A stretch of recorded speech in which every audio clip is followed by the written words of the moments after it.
Hello and welcome to the Education on Fire podcast. The place where we share creative and inspiring learning in our schools.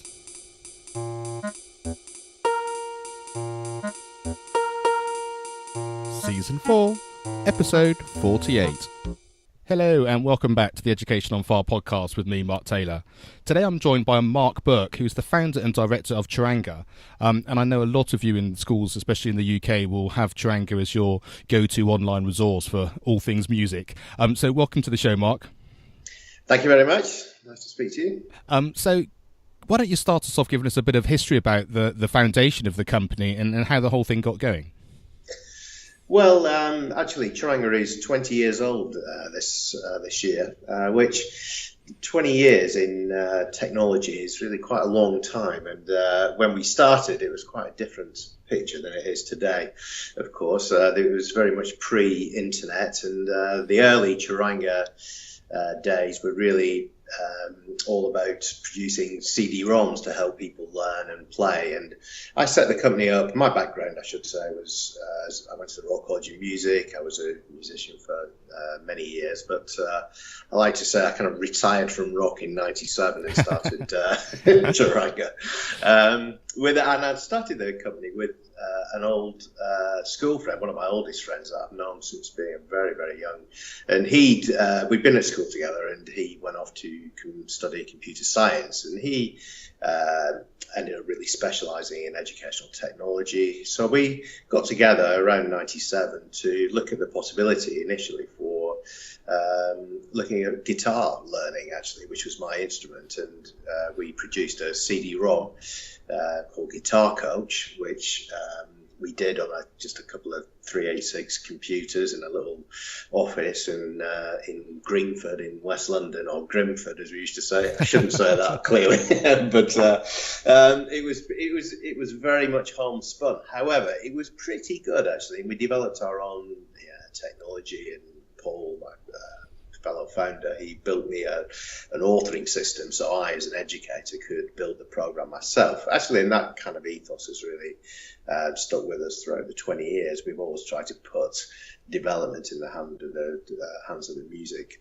people rather than the technologists. But anyway, that Guitar Coach did really well for us. Actually, there wasn't really much like that around in those days, and really for 5 or 6 years we just produced more and more of these CD-ROM tutors, and everything was going swimmingly. But I think as a company and as two individuals, we really felt we weren't doing anything more than scratch the surface of learning really with that approach. CD-ROMs very, very fixed, whereas as the internet was gathering pace and usage was growing, we felt actually there was an opportunity to really do something that was cloud-based, not a term that was widely used in those days, I'm sure, yeah. Tell you. But so in 2004 or 5, we really stopped that CD-ROM based approach and started to build an online platform, which was tough in the early days because the bandwidth wasn't so good. But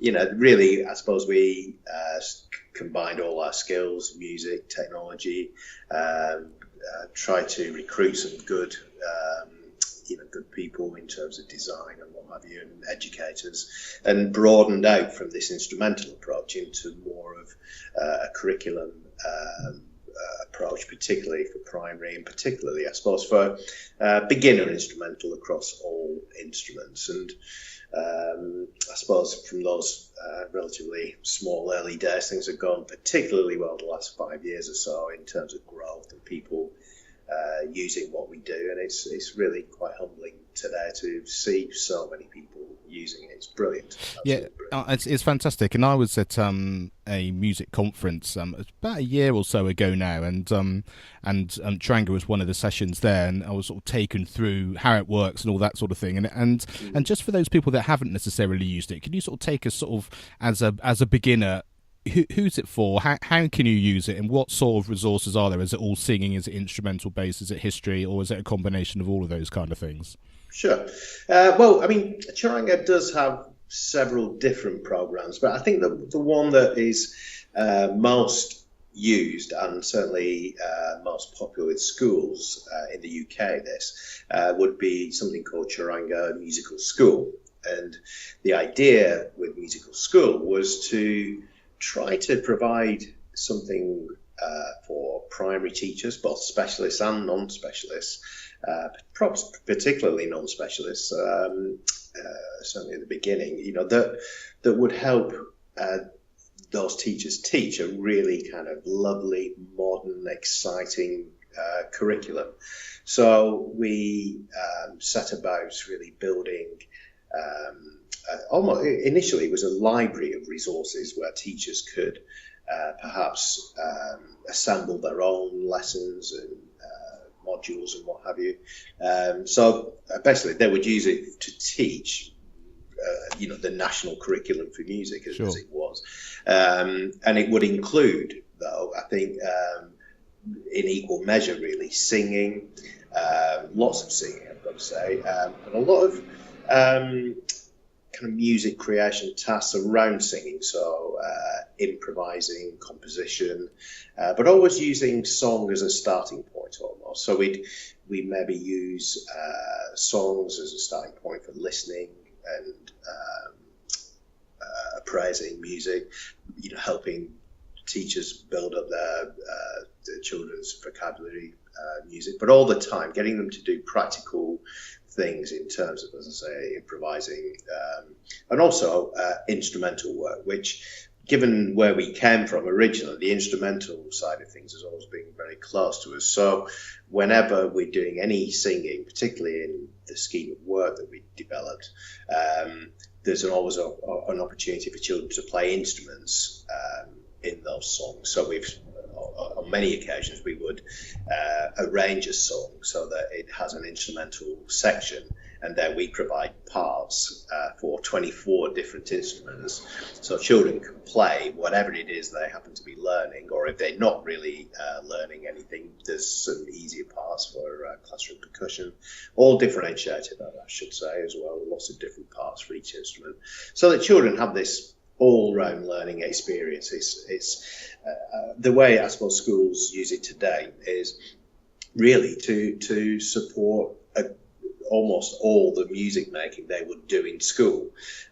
So there's a scheme of work so that provides lessons from reception up to the end of year 6, and each year is just fully supported with online resources. So these are really nice interactive resources on screen, using great music, and with lots of things that you can print out as well if you want to.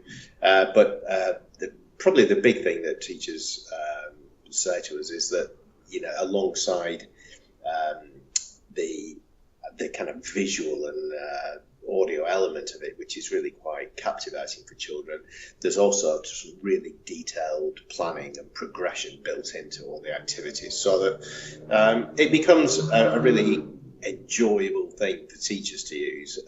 And what teachers, I suppose, tell us when we do conduct our regular surveys, sorry about that, everyone, but they do say that actually they enjoy it themselves. They see the children enjoy it, but actually on many there's so many instances people contacting us saying, well, I used to dread teaching music, frankly. I'm not a musician, but now we're all queuing up in school to teach it. So if we achieve nothing else, I think it's great to feel that a generation of teachers actually are maybe approaching music in school in a different way.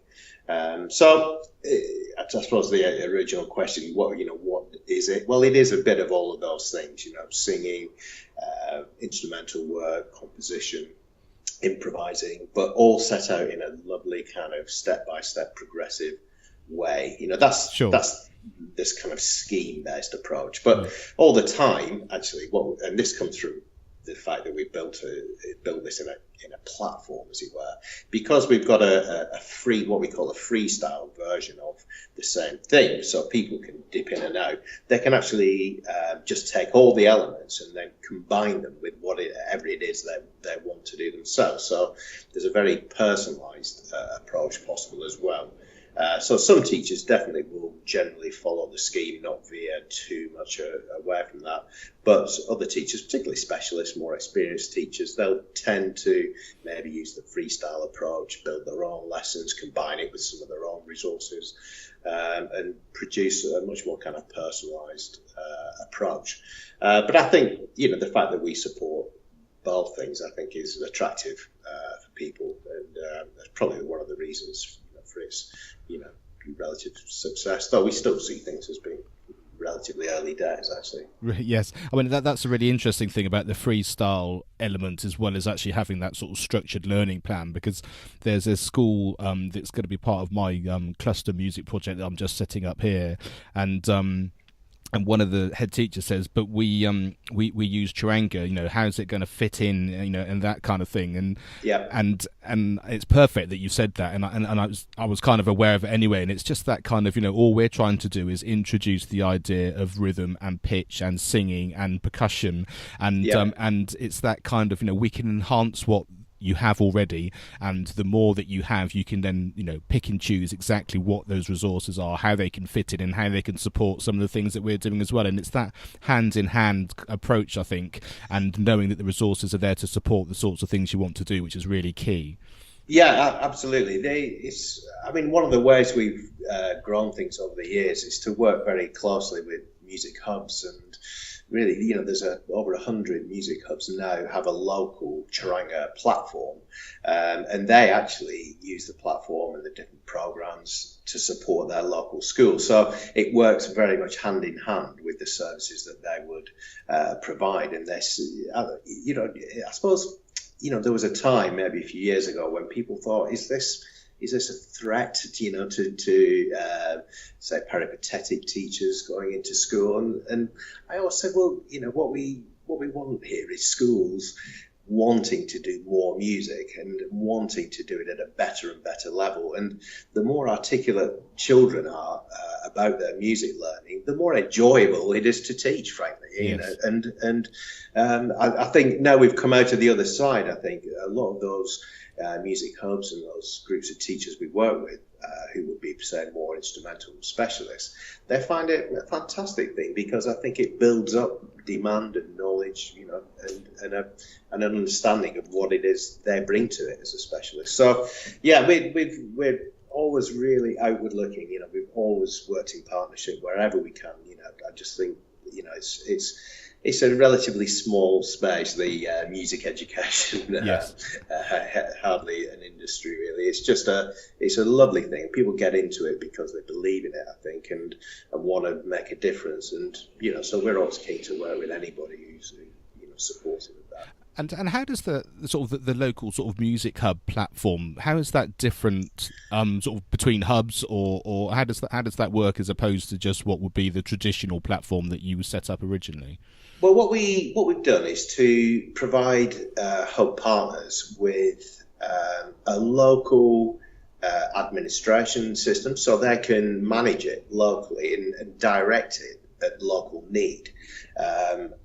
This is quite an interesting concept, I think. What we felt was, well, we're not a big company. What we do, I think we do, pretty well, but we don't have that on the ground coverage and knowledge, and nor would we want to try to build that up. There's this massive activity goes on right there. So we thought, well, by working with local partners, they can help to configure it. So, for example, as an example of how it differs from one place to another, there's the facility for music hubs to customize some of the content, so that they can add some of their own material, some of their own programs that they may run locally.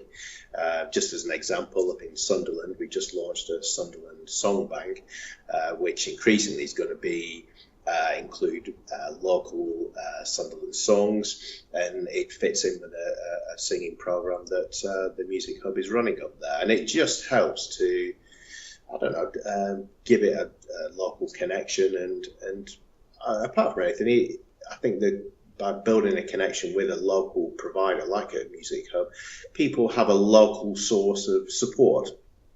So if they want help with it, okay, we've got some regional trainers who do out there training every day of the week pretty much. But actually, to have a local hub be able to offer support, advice, face to face, much more easily, well, I think that's a good thing for schools, a good thing for the hub, and we're all in it really to try to help kids learn and enjoy music. So I think that hub partnership program has worked really well. I've got to say, some of them make masses of use of the localization. Others don't make so much use of it. They'll just use it to support generally what they do. But the ones that do make detailed use of that customization facility, I think really enjoy doing so and have kind of got into it in a big way, actually. And I guess the best thing is that, if it's somewhere that schools are going to anyway for their general music lessons, or is a resource bank that they're using, actually to keep going back to the same place and then having that sort of local thing, or a project that's ongoing, it just makes more sense, doesn't it? Because we've all got a million passwords, we've all got a million things we're logging into, and so if I'm doing something musical online, I'm going to go here. It just makes life so much easier for everybody.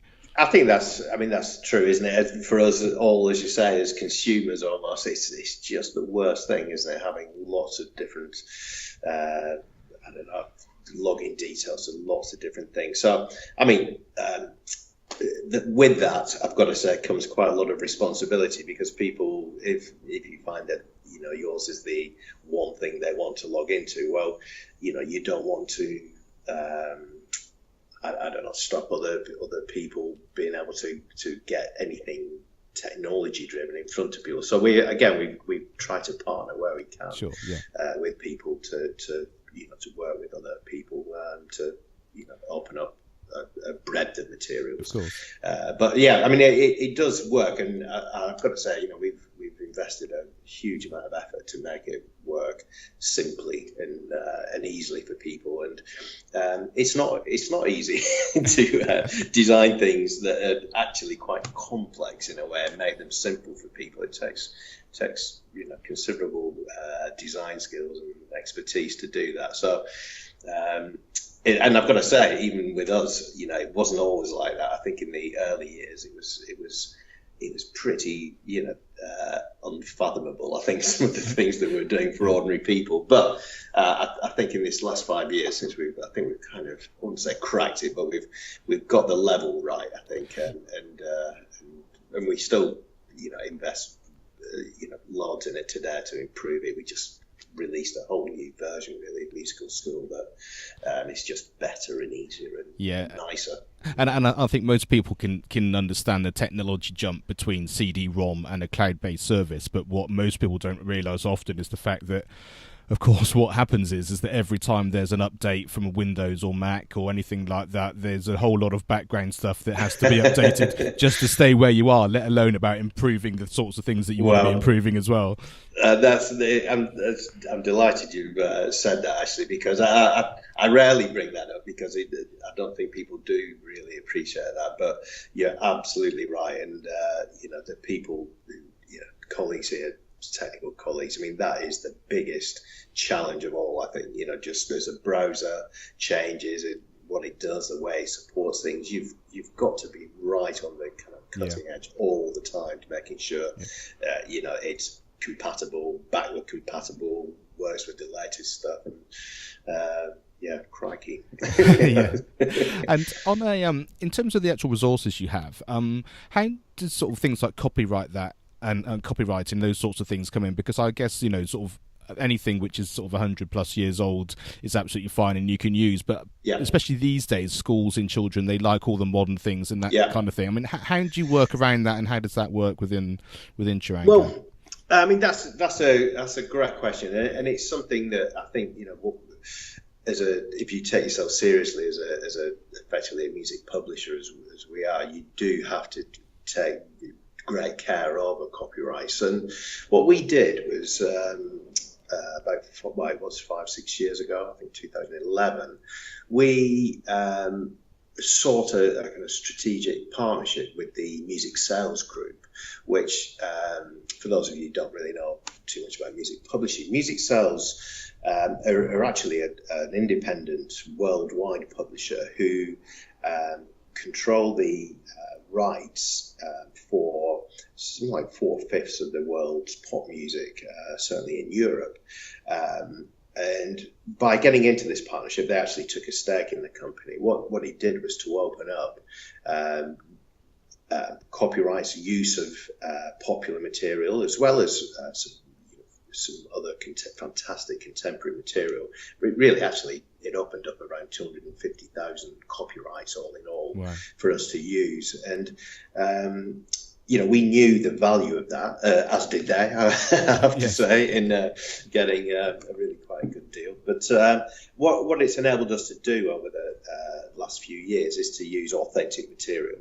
And, children do know, and actually it's not just children, it's teachers as well. They respond to using musical material, songs, pieces of music that they enjoy listening to and enjoy participating in, if you like. So we use an absolute, probably more than anybody, a massive range of music, all copyright cleared, and we have arrangements with PRS, MCPS, all the collection agencies, and we report on usage.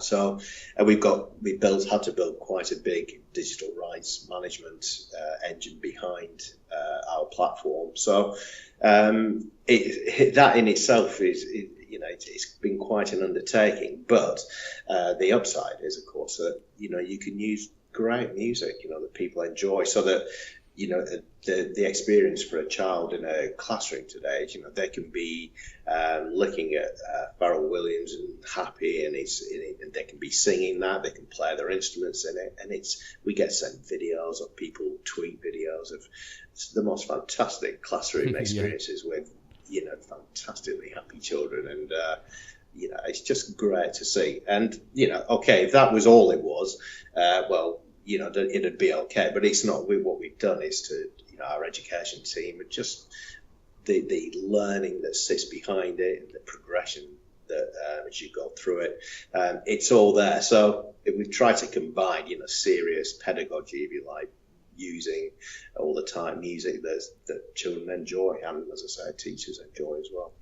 Can you give us just a little bit of an idea of how many schools are actually using Charanga at the moment, both in the UK and also for around the world? Yeah, definitely. I mean, in the UK, we're just over 7,500 primary schools. Just approaching 8,000 schools now. And I suppose, there's just continued growth. It steps up all the time. Internationally, Charanga is being used in 22 countries now. It's really over the last 18 months, British and American international schools have started using the program. We've just got a couple of people out, just coming back from Bangkok at the moment from the Forbisia conference, and we're in Dubai next month, in Denmark next month. It's really expanded. I think what we've done for the international schools is to combine not just our musical school program from the UK, but actually added our entire instrumental program, which is called Music Professional, to it, and we've also got a whole children's online learning section as well. So it's the international school program is designed to be, well, I think if you work in an international school, you'll be aware that it can be quite isolating, and you haven't got a local music hub down the road and a whole workforce of instrumental teachers waiting to help out. So we've tried to make it a little bit more all-encompassing for an international school. So I'd say, just the way things are moving forward at the moment, we're getting great feedback internationally, and certainly the UK schools, primary and special schools. Actually, special schools is something that's as an audience for what we do has grown a lot over the last 18 months or so. It's great actually, and actually within the way we look at it, really. It's not just really about the number of schools. What we are looking at all the time is the amount people are using it. We can see how many hours people are using for, how many teachers within a school are starting to use it. So it's often now not just one teacher, it'll be maybe several teachers. So the depth of usage is growing too.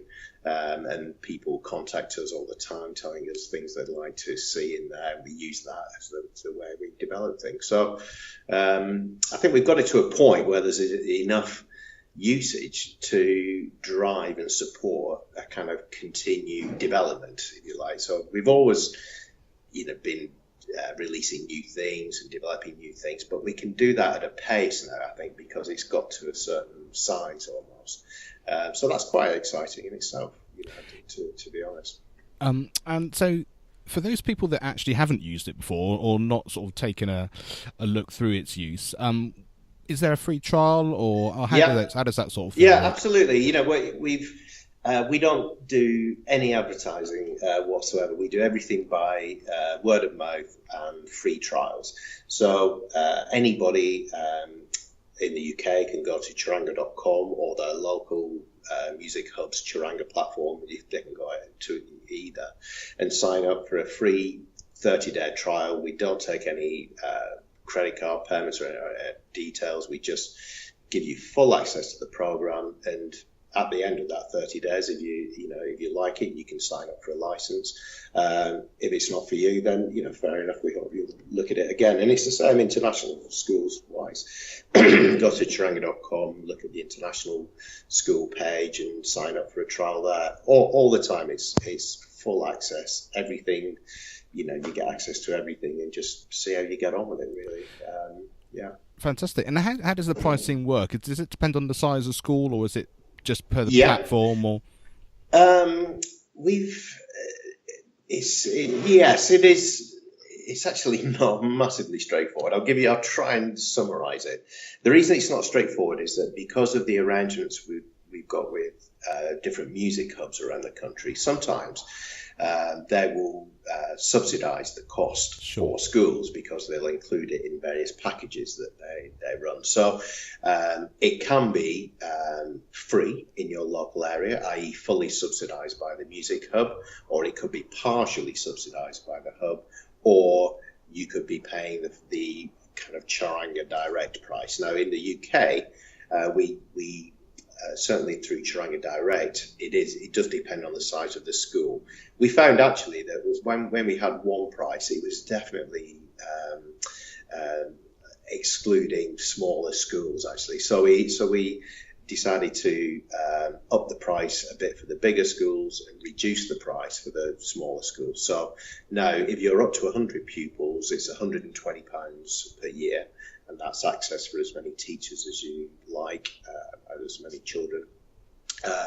Between 100 and 300 pupils, it's £195, and then above 300, it's £295. So hopefully, if you look at UK pricing, and compare it to other kind of online platforms, it's inexpensive. I know schools are not awash with funding at the moment, so it probably never have been. But hopefully, it's approachable for what it does. Internationally, I've got to say, because we include other significantly large modules like all the instrumental content that we've got and the children's music world, that is $595 as an international pricing. I mean, I have to say, I think it is great value for money. I mean, we touched on the constant development, both in terms of ideas and the actual technical ongoing upkeep. I think anything which just gives you that much content, that much access, like you said, all the lesson plans, if you're literally starting as a teacher with very little musical experience, that's the kind of key thing that you're really looking forward to. And then, like you say, all the way through to when you've got specialist staff that just needs easy access for things that you want to just grab hold of, and I think it really is great value for money and a really important investment, because no matter where you are on that sort of musical journey within your school, it's got a bit for everybody. That's really the most important thing.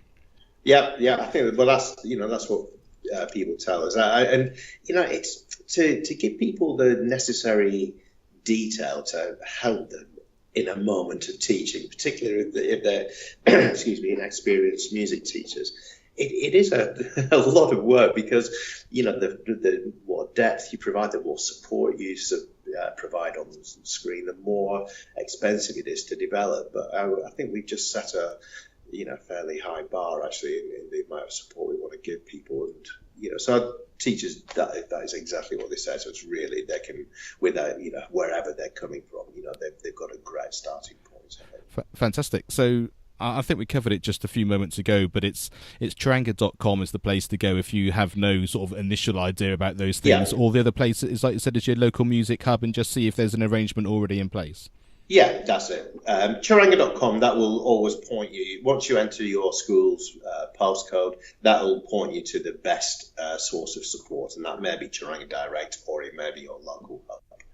Brilliant. And so if there's anyone listening out there that's using Charanga, please do go to educationonfire.com and just under this podcast episode, leave a comment and just give us some of your experiences and how you use it, because it'll be really interesting for other people who are just sort of getting into the Charanga idea and maybe looking at it and having a free trial, or just seeing how it works, just to get that sort of teacher perspective as well as just actually the physical idea of working their way through the program. And I think that'll be really supportive for everybody. So yeah, it's educationonfire.com, and find this particular episode. If you just type in Mark Burke in the search bar, it will pop up even if you're listening to this a little bit further down the line. So I think that'll be a really great thing for teachers to do. So Mark, thank you very much for your time and taking us through all of that. I think we've got a really good picture about how it works and what you can do with it, and I wish you all the success with even further development. Well, that's great, Mark. Thanks very much indeed. Thanks for listening to the Education on Fire podcast. For more information of each episode and to get in touch, go to educationonfire.com. Education is not the filling of a pail, but the lighting of a fire.